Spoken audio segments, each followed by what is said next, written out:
Good morning students. हम लोग geography का 4th चैप्टर पढ़ रहे थे। उसी में आगे देखेंगे वैश्वीकरण का कृषि पर प्रभाव। वैश्वीकरण कोई नई घटना नहीं है, उपनिवेश काल में भी यही स्थिति मौजूद थी। 19वीं शताब्दी में यूरोपीय व्यापारी भारत आए तो उस समय भी भारतीय मसाले विश्व के विभिन्न देशों में निर्यात किए जाते थे और दक्षिण भारत में किसानों को इन फसलों को उगाने।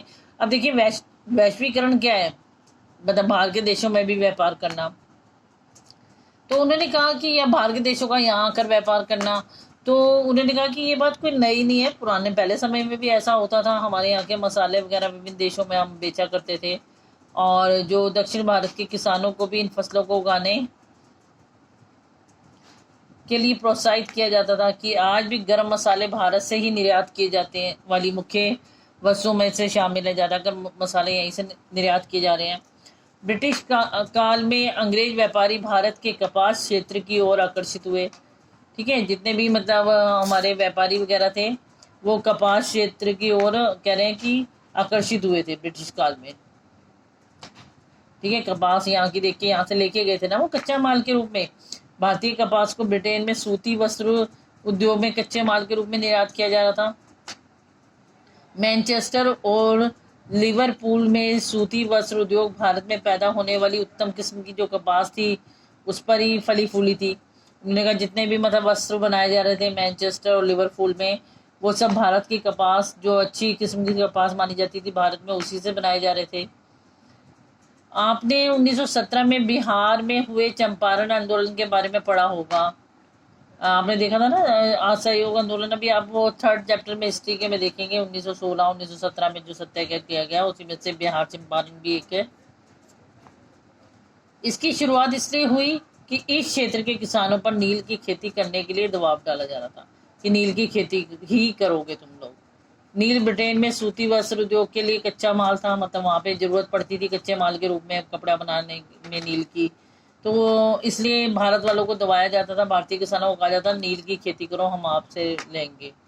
तो ये किसान इसलिए भड़के क्योंकि उन्हें अपने उपभोग के लिए अनाज वगैरह उगाने से मना किया जाता कि खाद्य फसलें मत उगाओ भाई, नील उगाओ, कपास उगाओ, ऐसे कहा जाता था इन्हें। 1920 के बाद वैश्वीकरण के तहत किसानों ने आज भी भारतीय कृषि दोहराए पर है। भारतीय कृषि को सक्षम और लाभदायक बनाना है तो सीमांत और छोटे किसानों की स्थिति को पर जोर देना होगा। उन्होंने कहा कि अगर हमें सब कुछ सही करना है, स्थिति को सुधारना है अपने यहाँ की कृषि की, तो हमें जो ये किसान है उनकी स्थिति को, छोटे छोटे से किसान जो है उनकी स्थिति को हमें सुधारना होगा। हरित क्रांति ने लंबा चौड़ा वायदा किया परंतु आज यह कई विवादों से घिरी हुई है। यह आरोप लगाया जाता है कि हरित क्रांति के दौरान रसायनों के अधिक प्रयोग से जल भ्रंतों के सूखने और जैव विविधता विलुप्त होने के कारण भूमि का निम्नीकरण हुआ है। आज जीन क्रांति संकेत शब्द है जिसके जेनेटिक इंजीनियरिंग सम्मिलित है। अब उन्होंने कहा कि कहा गया कि हरित क्रांति हुई, हमने छोटे मतलब लोगों को अधिक उपज प्राप्त हुई हरित क्रांति से, लेकिन वो कह रहे हैं कि इस पर आज बहुत ब्लेम किया जा रहा है कि भाई उसकी वजह से क्या हो गया है, भूमजल समाप्त हो गया है। उसकी वजह से क्या हुआ है, हमारे यहाँ जो भूमि का निम्नीकरण हुआ है, ठीक है, और जैव विविधता जो है वो विलुप्त हो गई है इस सब के कारण ही। तो इसलिए हरित क्रांति वगैरह को दोषी ठहराया जा रहा है। वास्तव में कार्बनिक कृषि का आज अधिक प्रचलन है क्योंकि उर्वरक और कीटनाशकों जैसे कारखानों में निर्मित रसायनों के बिना की जाती है। ठीक है, उन्होंने कहा कि आजकल कार्बनिक कृषि की जा रही है जो मतलब इन रसायनों और कीटनाशकों के बिना की जा रही है, इसीलिए पर्यावरण पर इसका नकारात्मक प्रभाव नहीं पड़ता है।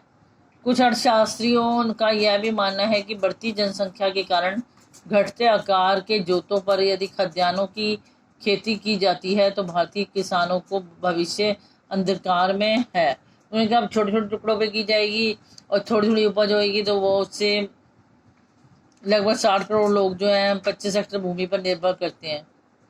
तो इससे क्या होगा, उनकी स्थिति जो उनका भविष्य है किसानों का वो बिगड़ेगा, खराब होगा। एक व्यक्ति के हिस्से में औसतन आधा हेक्टेयर से भी कम कृषि भूमि आती है। भारतीय किसानों ने शस्यावर्धन करना चाहिए और खाद्यान्नों के स्थान पर कीमती फसलें उगानी चाहिए। अब उन्होंने क्या कहा, इसके लिए क्या करें वो कि कीमती फसलें उगाएं खाद्यान्नों के स्थान पर। इससे आमदनी अधिक हो जाएगी उनके, और इसके साथ पर्यावरण निम्नीकरण में कमी आएगी।